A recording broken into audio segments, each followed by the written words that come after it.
Hello आदाब सत श्री अकाल। केम छो भाई साहब, केम छो की बात करेंगे हम लोग, समझ रहे हो। ड्राफ्टमैन की तैयारी कर रहे हैं भैया 283 पद के लिए, जो कि पेपर का डेट लगा हुआ है 23 नवंबर को 10 से 12 बजे तक होने वाला है। लखनऊ में हो जाएगा पेपर आप लोग का, मोस्ट प्रोबेबली चांस है। पहले यूनिट को कवर कर रहे हैं, जो कि 6 यूनिट में डिवाइड किया गया है, टोटल 65 नंबर के सेक्शन को। तो हमें इसमें पहला यूनिट दिख रहा है, जो कि 15 नंबर के टोटल वेटेज को कवर करेगा, जिसमें हमने ड्राइंग इंस्ट्रूमेंट के बारे में पहले दूसरे लेक्चर में बात कर ली। अब हम बात करने वाले सॉफ्टवेयर के बारे में, कौन सी सॉफ्टवेयर के यूज़ से हम ड्राइंग को बना सकते हैं। तो बेहतरीन तरीके से देखेंगे कौन सी 2D है, कौन सी 3D है, और ड्राइंग इंस्ट्रूमेंट के बारे में सारी चीज़ें हमने बात की, ताकि पिछला लेक्चर चेकआउट कर सकते हैं। ये होने वाला लेक्चर नंबर 3, जो कि ड्राफ्टमैन को लेकर है। ड्राफ्टमैन बेहतरीन तरीके से वीडियो को शेयर भी करेंगे, ताकि और भी चीज़ें आपको मिलने देखने को मिल पाए, ठीक है। तो चलिए हम लोग शुरू करने वाले हैं भैया अब ऑटोकैड के बारे में, ठीक है।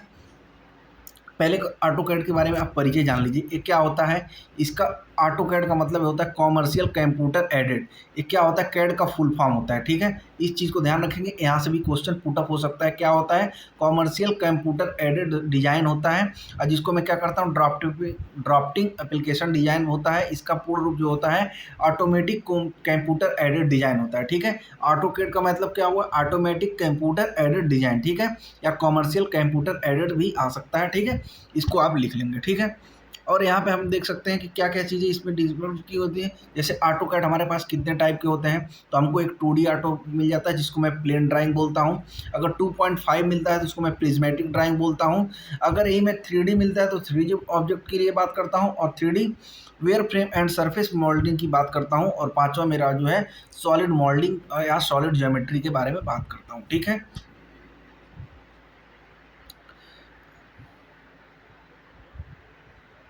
तो ये सब चीज़ें यहाँ पे इंपॉर्टेंट नहीं है, जो इसके इंपॉर्टेंट फैक्चर है वहाँ पे मैं लेके चलता हूँ। जैसे ये फंक्शन काफ़ी सारे इंपॉर्टेंट है कि इस फंक्शन में क्या चीज़ें काम करती हैं, तो यहाँ पे चीज़ें हमको हम समझते हैं, ठीक है। जैसे अगर हम शॉर्टकट की बात करता हूँ, जैसे Ctrl+N कर दिया तो क्या होगा, क्रिएट ए न्यू ड्राइंग। जैसे Ctrl+N किया तो हमको क्या मिला, Ctrl+न्यू ड्राइंग। जब मैं ऑब्जेक्टिव क्वेश्चन कराऊंगा तो यहाँ पे ये सब चीज़ें क्या होंगी, इफेक्ट में आएंगी, ठीक है। अगर Ctrl+O करता हूँ तो क्या होता है, ओपन ड्राइंग होता है। Ctrl+S करता हूँ तो सेव ड्राइंग होता है, मतलब कोई भी ड्राइंग बनाया हूँ Ctrl+S कर दिया तो उससे हो जाएगा। अगर Ctrl+P कर दिया तो क्या हो जाएगा, प्लॉट डायलॉग बॉक्स हो जाएगा, ठीक है। अगर Ctrl+Tab कर दिया तो स्विच टू नेक्स्ट हो जाएगा, मतलब हमको नेक्स्ट पे कहीं जाना हो तो Ctrl+Tab करेंगे, ठीक है। अगर Ctrl+Shift+Tab करते हैं तो स्विच टू प्रीवियस ड्राइंग। अगर हम क्या कर लेंगे, मान लीजिए हम कहीं यहाँ पे हैं और हमको यहाँ पे आना है, तो हमको क्या करना पड़ेगा, Ctrl+Shift और टैब को यूज़ करना पड़ेगा। अगर Ctrl+पेज अप कर देंगे तो switch to previous tab in current drawing में चले जाएंगे हम, ठीक है। अगर यही हम Ctrl+डाउन पेज कर दें तो क्या हो जाएगा, switch to next tab in current drawing. एक सोच रहे हो कि क्यों बता रहा है बाबू, ये याद करना पड़ेगा, यहाँ से ही क्वेश्चन सब पूछेगा, ठीक है। ऑटोकैड पहला क्वेश्चन पूछ लेगा कौन सा इसका फुल फॉर्म है, वो पता होना चाहिए। फिर शॉर्ट की के बारे में पूछेगा, तो ये सब चीज़ें इंपॉर्टेंट होती हैं, ठीक है ना। अगर Ctrl+Q की बात करता हूँ तो वो क्या होता है, एग्जिट हो जाता है। Ctrl+A की बात करता हूँ तो सिलेक्ट क्या हो जाता है, ऑल ऑब्जेक्ट हो जाता है। Ctrl+C की बात करता हूँ तो कॉपी ऑब्जेक्ट हो जाता है। और Ctrl+X की बात करता हूँ तो कट करने के लिए काम में आता है। और Ctrl+V की बात करता हूँ तो पेस्ट करने के बाद में आता है। और Ctrl+Shift+C की बात करता हूँ तो copy to clipped with hash point की बात करता हूँ, ठीक है ना। और भी शॉर्ट की देखेंगे क्या क्या चीज़ें हैं। Ctrl+Shift+V करेंगे तो paste data as a book block के रूप में सेव हो जाएगा, ठीक है, पेस्ट हो जाएगा। Ctrl+Z की बात करता हूँ तो अंडू लास्ट एक्शन, जो हमारा लास्ट एक्शन था, अगर Ctrl+Z कर दे तो वहाँ पे पहुँच जाऊँगा। अगर Ctrl+Y कर दूँ तो रेडो लास्ट एक्शन, जो रेडो था लास्ट एक्शन का, वहाँ पे मैं पहुँच जाऊँगा। अगर कंट्रोल और इस तरह के शिफ्ट को मैं कर दूँ तो क्या हो जाएगा, कैंसल करेक्ट कमांडेड और Ctrl+ हो जाएगा, ठीक है। अगर मैं ESC की बात कर देता हूँ तो कैंसल करेक्ट, जो करंट कमांड है वो मेरा क्या हो जाएगा, कैंसिल हो जाएगा, ठीक है। अगर Ctrl+D की बात करता हूँ तो टोलोग कोऑर्डिनेट डिस्प्लेड हो जाएगा, ठीक है। कोऑर्डिनेट जो भी होता है डिस्प्लेड में वो भी देखने को मिलेगा। अगर Ctrl+G की बात करता हूँ तो टॉगल ग्रिड की बात करेगा। अगर Ctrl+E की बात करता हूँ तो साइकिल आइसोमेट्रिक प्लेन की बात करेगा। अगर Ctrl+F की बात करता हूँ तो टगल रनिंग ऑब्जेक्ट स्नैप की बात करेगा। अगर Ctrl+H की बात करता हूँ तो टगल पिक स्टाइल की बात करेगा। Ctrl+Shift+H की बात करता हूँ तो टगल हाइड प्लेट्स की बात करेगा। और Ctrl+I की बात करता हूँ तो टगल कॉर्ड्स की बात करेगा। Ctrl+Shift+I की बात करता हूँ तो टगल इंटरफ्रेंस की बात कर लेगा, ठीक है ना। अब हमको एक चीज़ और जानना होगा कि क्या हमारे इम्पॉर्टेंट शॉर्ट्स कीज होते हैं, ठीक है। अगर कंट्रोल प्लस ई जीरो मैंने कर दिया तो क्या होगा, केवल ड्राइंग की स्क्रिप्ट जो है स्पष्ट दिखाने और प्लेटो टेप को छुपाने के लिए किया जाता है। अगर कंट्रोल प्लस वन करूँ तो एक गुड़ प्लेट मेरे को दिखाएगा। कंट्रोल प्लस टू करूँ तो केंद्र प्लेट डिजाइन करने के लिए होगा। कंट्रोल प्लस थ्री क्या होगा, टूल प्लेट के लिए होगा। कंट्रोल प्लस नाइन क्या होगा, टगल बटन वापस लाने के लिए होगा। कंट्रोल जो है अगर आल्ट प्लस F4 जो फंक्शन की है वो क्या होगा, विंडो को बंद करने के लिए होगा। अगर कंट्रोल प्लस F4 कर लेंगे तो वर्तमान ड्राइंग जो उस पर काम कर रहे हैं उसको हम बंद कर सकते हैं, ठीक है। और चीज़ देखते हैं, कमांड और उसके उपयोग देखते हैं, ठीक है। अगर हमको लाइन कमांड करना है तो एल सिंबल का यूज़ करेंगे जो कि सीधा रेखा बनाने के लिए काम में आता है। अगर कॉपी कमांड करना तो CO लिखेंगे, copy object as specified distance in specified direction के बारे में बात करेगा, ठीक है। अगर मूव कमांड की बात करें तो M से सिंबल दिखाएंगे और ऑब्जेक्ट को क्या करने के लिए, हटाने के लिए। मिरर कमांड की बात करते हैं तो MI से इसका सिंबल होता है और ऑब्जेक्ट को मिरर करने के लिए किया जाता है। अगर सर्कल कमांड की बात करता हूँ तो C से उसको दिखाता हूँ और वृत्त बनाने के लिए इसका यूज़ करता हूँ, ठीक है। ऑफसेट कमांड की बात करता हूँ तो O से इसको दिखाता हूँ और सकेंद्रित वृत्त, चाप, समांतर रेखा और समांतर वक्र बनाने के लिए इसको किया जाता है। ट्रिम की बात करता हूँ तो TR से, ये बहुत इंपॉर्टेंट है, पूछता है TR किसका सिंबल है तो ट्रिम का होता है। एक कमांड एंटिटी को परिच्छेदन पर शॉर्ट करने की अनुमति देता है या परिच्छेदन के बीच एंटिटी के एक भाग को हटा देता है, ठीक है, इसको समझेंगे। एक्सटेंडेड कमांड की बात करता हूँ तो EX से उसको दिखाते हैं, किसी भी ऑब्जेक्ट का विस्तार वगैरह करना रहेगा तो हम इस वाले की का प्रयोग करते हैं, ठीक है। अगर वही मुझे रोटेट कमांड की बात करेगा तो RO से इसको डिनोट करेंगे और ये क्या होता है, रोटेट कमांड किसी भी ऑब्जेक्ट को उपयोगिता अनुसार चिन्ह को बिंदुकृत परिधि घुमाया जा सकता, मतलब इस तरीके का उसमें रोटेशन आप देख सकते हैं, ठीक है।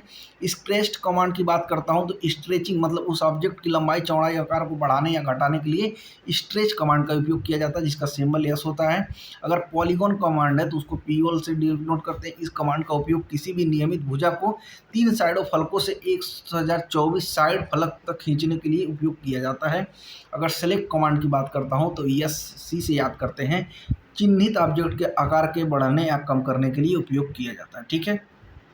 अगर ब्रेक कमांड की बात करता हूं तो BR से उसको डिनोट करता हूं, दो बिंदुओं के बीच में चिन्हित ऑब्जेक्ट को तोड़ने के लिए किया जाता है। और ज्वाइंट कमांड की बात करता हूं तो जे दो ब्रेकों को जोड़ने के लिए किया जाता है, ठीक है। उपयोगिता कमांड की बात करता हूँ, यूटिलिटी कमांड जो होता है उसको क्या करता हूँ, डिस्टेंस कमांड बोलता हूँ जिसको DI से डिनोट करता हूँ, दो बिंदुओं के बीच दूरी नापने के लिए किया जाता है। अगर रेडियस कमांड की बात करता हूँ तो उसको MEA से करता हूँ, चाप और वृत्त के त्रिज्या को मापने के लिए किया जाता है। ID पॉइंट कमांड की बात करता हूँ तो ID से रिप्रेजेंट करता हूँ, एक निर्देशित बिंदु के UCS निर्देशांक कोऑर्डिनेट मान को वैल्यूज को प्राप्त करने के लिए किया जाता है। डोंट कमांड की बात करता हूं तो DO से करता हूं, डोनेट का करता है, बनाने का काम करता है। और यहीं पे अगर हम और देख लें कुछ तो लिस्ट कमांड की बात करता हूं तो उसको LI से रिप्रेजेंट करता हूं, चिन्हित ऑब्जेक्ट के गुण के प्रॉपर्टी को तरीके से तारीख प्राप्त करने के लिए किया जाता है, ठीक है ना। अगर मैं ड्राइंग सेटअप की बात करता हूँ तो ड्राइंग सेटअप क्या होता है इसको ध्यान रखेंगे। यूनिट कमांड की बात करता हूं तो EUM से रिप्रेजेंट करता हूं, ड्राइंग इकाई सेट करने के लिए उपयोग किया जाता है। लिमिट्स कमांड की बात करता हूं तो नॉन से उसको रिप्रेजेंट करता हूं और ये वर्तमान मॉडल में प्रदर्शित ग्रिड की सीमा निर्धारित और नियंत्रित करने के लिए किया जाता है। लाइन टाइप की बात करता हूं तो LT से उसको रिप्रेजेंट करता हूं और अलग अलग प्रकार की रेखा को चिन्हित करने के लिए जैसे सेंटर, अदृश्य या हिडन लाइन उसको करने के लिए किए जाते हैं। लाइन वेट कमांड की बात करता हूं तो LW से उसको डिनोट करता हूं और रेखा पर अलग अलग भार को चिन्हित करने के लिए रेखा की मोटाई को ज्ञात किया जाता है, ठीक है। और यहाँ पर चीज़ें देखेंगे, मैच प्रॉपर्टी कमांड की बात करता हूं तो उसको MA से डिनोट करता हूं, चिन्हित ऑब्जेक्ट के गुणों को किसी अन्य ऑब्जेक्ट पर लागू करने के लिए किया जाता है, ठीक है। फिटेड कमांड की बात करता हूं तो F से उसको डिनोट करता हूं और ऑब्जेक्ट के कोने को राउंड गोला बनाने के लिए इसको किया जाता है, ठीक है। अगर ये चैम्बर कमांड की बात करता हूं तो ये क्या होता है, CHA से डिनोट करता हूं, ऑब्जेक्ट के किनारे को समतल करने मतलब प्लेन करने के लिए यूज किया जाता है, ठीक है। प्रिज कमांड की बात करता हूं तो प्रिज से इसको करते हैं, वर्तमान ड्राइंग में उपयुक्त वस्तु आइटम को हटाने के लिए किया जाता है, ठीक है। अगर हमको क्रिएशन ऑफ वर्क करना है मतलब हमको कर्व का निर्माण करना है तब मेरे को क्या करना होगा, ARC कमांड देना पड़ेगा, जिसके लिए एलाइज हमारा ए होता है और एक चाप के लिए बनाने के काम में आता है। अगर इलिप्स कमांड की बात करता हूँ तो ईएल से उसको डिनोट करूँगा और एक दीर्घवृत्त खींचने के काम में आएगा। अगर पॉलीलाइंस कमांड की बात करता हूँ तो पीएल से डिनोट करूँगा।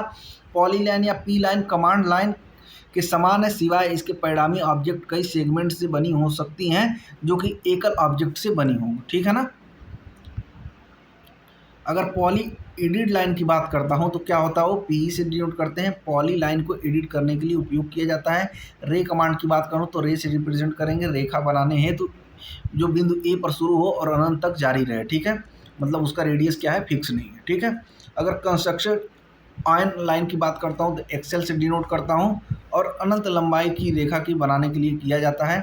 अगर एसपी लाइन कमांडर की बात करता हूँ तो एसपीएल की बात करता हूँ, वक्र बनाने के लिए किया जाता है। अगर ए रेक्टेंगल कमांडेड की बात करता हूँ तो आरईसी को आयत बनाने के लिए किया जाता है।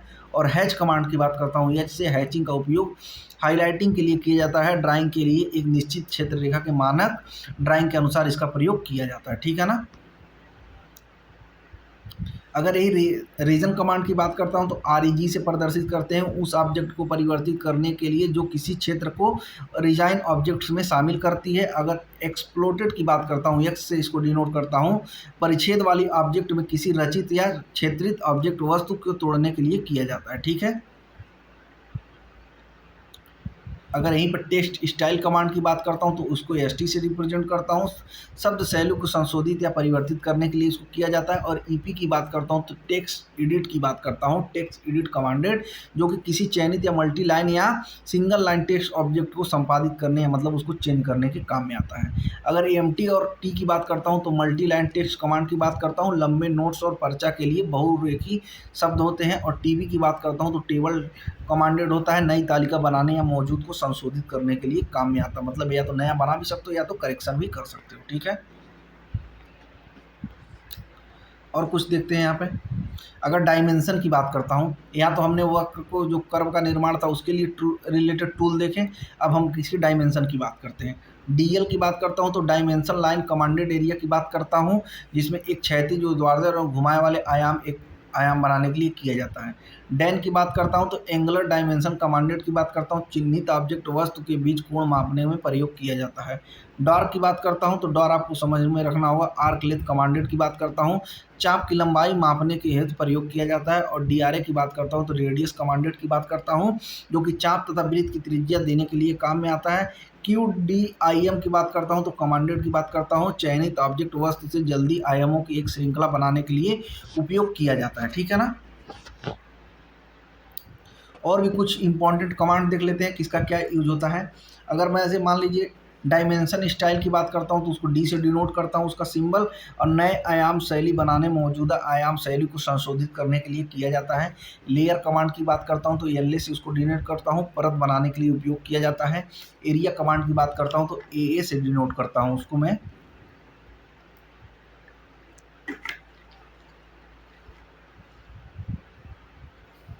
ऑब्जेक्ट वस्तु के क्षेत्र को परिधि की गणना करने के लिए उपयोग किया जाता है। क्यों इतना तेज़ी से हम पढ़ रहे हैं, क्योंकि ये कमांड है, इस पर ज़्यादा कुछ समझाया नहीं जा सकता, ये चीज़ें याद ही करने वाली हैं। जब ऑब्जेक्टिव आएगा तब उस पर और बढ़िया तरीके से डिस्कस किया जाएगा, ठीक है ना।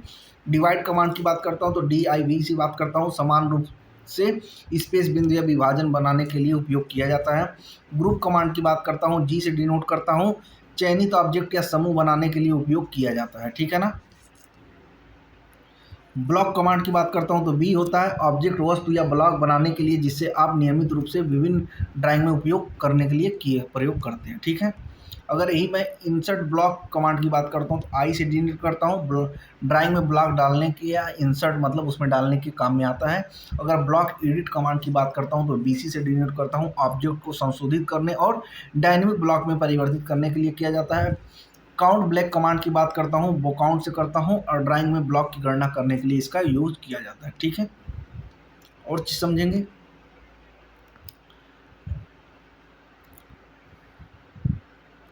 यहाँ पर समझेंगे क्या और चीज़ें हम आपको कुछ बता दें। हाँ, अब फंक्शनल की जो होती है उसका क्या क्या यूज होता है इसके बारे में थोड़ा सा समझेंगे हम लोग। ताकि यहाँ पे जो भी कमांड वाली चीज़ें पहले इसी लेक्चर में कवर करेंगे, इसके बाद से ऑब्जेक्टिव शुरू किया जाएगा, ठीक है। F1 की बात करता हूँ तो ऑनलाइन हेल्प के लिए होता है। F2 की बात करता हूँ toggle between command window and on और ऑफ के लिए यूज किया जाता है। F3 ऑफ के लिए। F4 toggle between on spec and on off के लिए किया जाता है। F5 की बात करता हूँ toggle between table end of के लिए किया जाता है। F6 की बात करता हूँ switch among isoplane top right and left की बात करता हूँ। और F7 की बात करता हूँ तो toggle between coordinate on end of की बात करता हूँ। अगर F8 की बात करता हूँ तो toggle between grid and on off की बात करता हूँ। और F9 की बात करता हूँ तो toggle between ortho mode on end of की बात करता हूँ। F10 की बात करता हूँ तो toggle between snap mode on end of की बात करता हूँ। अगर F11 की बात करता हूँ तो toggle between polar tracking and on off की बात करता हूँ। और F12 की बात करता हूँ तो toggle between object snap tracking and on off save as की बात करता हूँ, ठीक है ना। ये क्या होते हैं, फंक्शनल की होते हैं। ऑटोकैड में F1 F2 F3 से लेके F12 तक टोटल फंक्शनल की 12 होते हैं। उसका क्या यूज है उसके बारे में बताया गया, ठीक है। अब फंक्शनल की के यूज से हम ऑटोकैड में क्या मजा कर सकते हैं। जो फंक्शनल की हो ऑटोकैड में, अगर कंट्रोल+Z करता हूं तो अंडू होता है, कंट्रोल+C करता हूं तो कॉपी क्लिक होता है, कंट्रोल+E करता हूं तो ओशो प्लेन या टॉप राइट लेफ्ट करते हैं। अगर कंट्रोल+G करता हूं तो ग्रिड ऑन या ऑफ करते हैं। L करता हूं तो ऑर्थो ऑन या ऑफ कर सकता हूं। कंट्रोल+O करता हूं तो ओपन कमांड करता हूं। कंट्रोल+S करता हूं तो सेव कमांड करता हूं। कंट्रोल+U करता हूं तो पोलर ट्रैकिंग ऑन ऑफ करता हूं। और एक चीज़ ध्यान ले लें, अगर कंट्रोल+W की बात करता हूँ तो object snap tracking on off करता हूँ। कंट्रोल+Y की बात करता हूँ तो रेडो की बात करता हूँ। कंट्रोल+2 की बात करता हूँ एडेंसर कमांड की बात करता हूँ। कंट्रोल+F6 की बात करता हूँ तो स्विच बिटवीन ओपन ड्राइंग। अगर कंट्रोल+B की बात करता हूँ तो स्नैप ऑन या ऑफ करने की यूज में आता है। और भी चीज़ों को देखेंगे यहाँ पे। कंट्रोल+D की बात करता हूँ तो coordinate display on end of की बात करता हूँ। कंट्रोल+F की बात करता हूँ तो और स्कोप सेटिंग डायलॉग बॉक्स की बात करता हूँ। कंट्रोल+K की बात करता हूँ तो हाइपरलिंक कमांड की बात करता हूँ। कंट्रोल+न्यू की बात करता हूँ तो न्यू कमांड की बात करता हूँ। कंट्रोल+P की बात करता हूँ तो प्रिंट कमांड की बात करता हूँ। और कंट्रोल+T है तो टेबल ऑन और ऑफ करने का यूज आता है। कंट्रोल+V को भी पेस्ट करने के लिए और कंट्रोल+X को डिलीट करने के लिए। कंट्रोल+1 को ऑब्जेक्ट प्रॉपर्टी विंडो को ऑन और ऑफ करने के लिए। अगर कंट्रोल+6 है तो डीबोकेनेट कमांडेड करते हैं। अगर कंट्रोल+टैब है तो स्विच बिटवीन ओपनिंग ड्राइंग करने के काम में आता है, ठीक है। और भी चीज़ें यहाँ पे देख लेते हैं थोड़ा सा। अगर कंट्रोल+A की बात करता हूँ तो select text in all multiple line text editor के लिए करते हैं। अगर कंट्रोल+B करते हैं तो अप्लाइज द और remove bold format from the select text. और अगर कंट्रोल+C की बात करता हूं तो copy select text in the clipboard. अगर कंट्रोल+I की बात करता हूं तो अप्लाइज और रिमूव इलेटिक फॉर्मेट फॉर सेलेक्ट टेक्स्ट। कंट्रोल+Shift+L की बात करता हूं तो convert select text to lower case. और कंट्रोल+Shift+U की बात करता हूं तो convert selected text to upper cases. अगर कंट्रोल+U की बात करता हूं तो अप्लाइज और remove underline format for select text. कंट्रोल+V की बात करता हूं तो ये भैया पेस्ट का कीबोर्ड और कंटेंट टू कर्सर लोकेशन हो जाएगा। कंट्रोल+X की बात करता हूं तो cut select to clipboard होता है। अगर कंट्रोल+S की बात करता हूँ तो remove character formatting select text की बात करता हूँ, ठीक है। ये सब क्या थे, सब इंपॉर्टेंट्स क्या थे, की फैक्टर थे, जिसमें हमने कमांड को देख लिया क्या क्या कमांड होते हैं। इस कमांड को हमने पढ़ के क्यों बताया, क्योंकि इसमें ज़्यादा कुछ बताने लायक है नहीं, ठीक है। इसमें कोई कॉन्सेप्ट नहीं है, सब चीज़ आपको याद ही करना पड़ेगा, ठीक है। याद करेंगे तभी आप हो पाएगा, क्योंकि यहाँ पे कंट्रोल+ हर चीज़ से कमांड से पूछता रहता है क्वेश्चन। और एक चीज़ और ध्यान रखेंगे, अब अगले 400 इसमें MCQ क्वेश्चन है, तो हर लेक्चर में हम 100 करने का प्रयास करेंगे। 4 और लेक्चर आएगा तो यूनिट नंबर 1 खत्म हो जाएगा। मतलब टोटल यूनिट नंबर 1 के लिए 7 क्लास होंगी जो आपको 15 नंबर दिला के जाएंगी। तो चैनल को ज़्यादा से ज़्यादा शेयर करें, ड्राफ्टमैन के लिए जुड़े रहें, पूरी तैयारी कराएंगे। 6 यूनिट इसकी भी तैयारी करेंगे और UPG की और कंप्यूटर की भी तैयारी यहीं पर होगी। यूनिवर्सल नोट लेने के लिए आप मैसेज कर सकते हैं 6307 48 11 56 पर, ठीक है। Thank you so much.